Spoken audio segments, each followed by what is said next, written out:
Hey guys, I am back here with a video that is somewhat overdue. I've been wanting to do this video since this was strongly implied, later confirmed, because there was definitely a period where we were not sure if Awesome Kong truly was released by TNA, but it has been confirmed for a while now. I would, though, wonder now that Bubba the Love Sponge is gone from TNA whether or not Kong will end up back there. I think it is a possibility, but let's just put that aside for a bit and focus on the notion that Kong might come to WWE.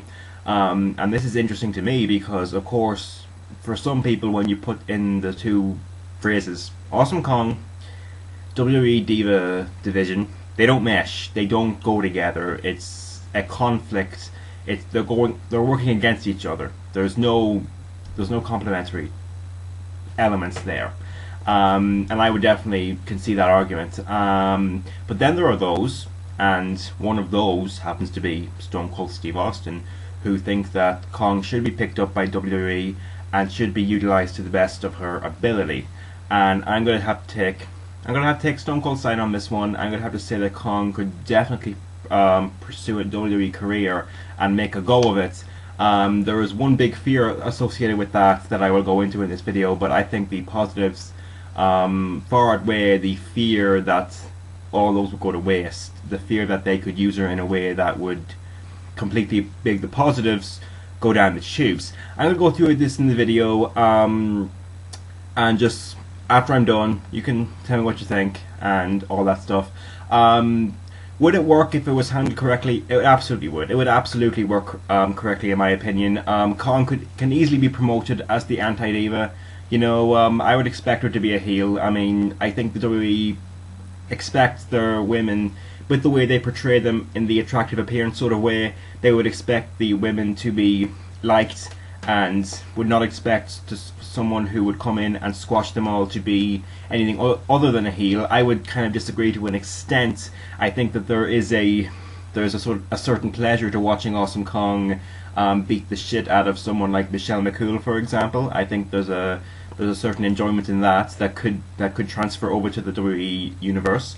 But I would expect them to make her a heel. But you know, is there still a market for the sort of push that involves squash match after squash match, akin to someone like Brock Lesnar, akin to someone like Goldberg?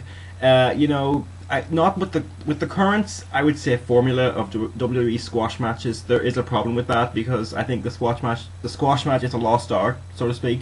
In that the person being squashed needs to land some good offense, not good offense, but just some offense in, so the person who is delivering the squash can actually keep the squash interesting and display their resiliency, their endurance, and it kind of stops the shove down your throat mentality that can be present in some of the modern squashes, courtesy of someone like Sheamus or Drew McIntyre.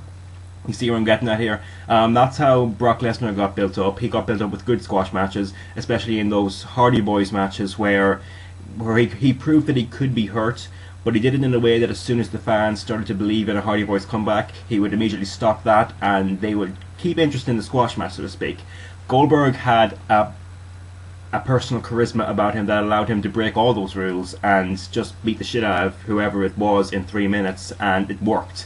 But that was an unparalleled amount of personal charisma to be able to carry something like that on for as long as he did.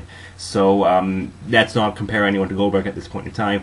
I'm not going to do that with Awesome Kong, but Awesome Kong with the right kind of squash matches can get built up that way and get built up in a way that is enjoyable for the fans, in my opinion, and enjoyable for everyone all around. If it goes that way, I would definitely say that Kong could be built up in that kind of fashion and have it be entertaining, enjoyable, and it would work in the context of her being the anti-diva. And I would definitely say that she could be a better anti-diva than Molly Holly, for example. I definitely think that she can outdo that. You know, just as soon as the WWE Universe will lay their eyes on Kong, they can see there's something different in that.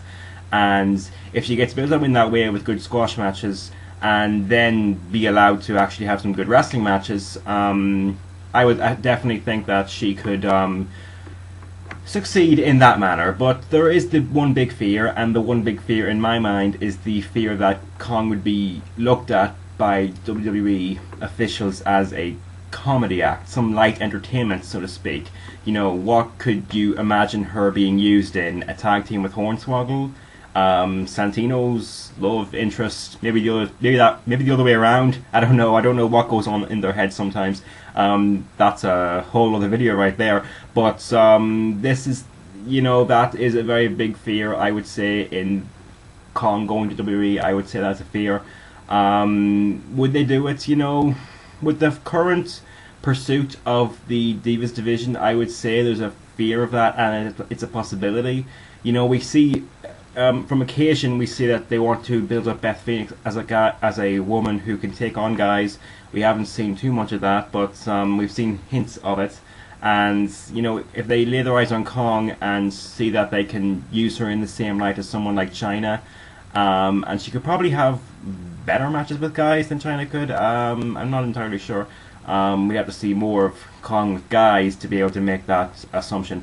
But you know, there's a fear, but I think that once you look past that and look at the positives, you can definitely see merit in Kong going to WWE. I mean, this is the same woman who on Saturday night, Super God of Honor 5 for Ring of Honor, will face Sarah Del Rey in what could be a absolutely fantastic women's match. Sarah Del Rey is the same woman who is being disqualified in Chikara for excessive punishment on guys, and I know that rule is kind of out there for professional wrestling purposes, but it is a staple of Chikara in some ways, and Chikara do make good use of it in certain situations. But getting disqualified for excessive punishment on guys, does that not sound like someone we would like to see face Awesome Kong? I think it is. I think it honestly is. And obviously we won't get that kind of high standard of matches with Kong in WWE. You know, they haven't done anything with Gail Kim, so we won't be seeing any more classic Kim Kong matches if she were to go there.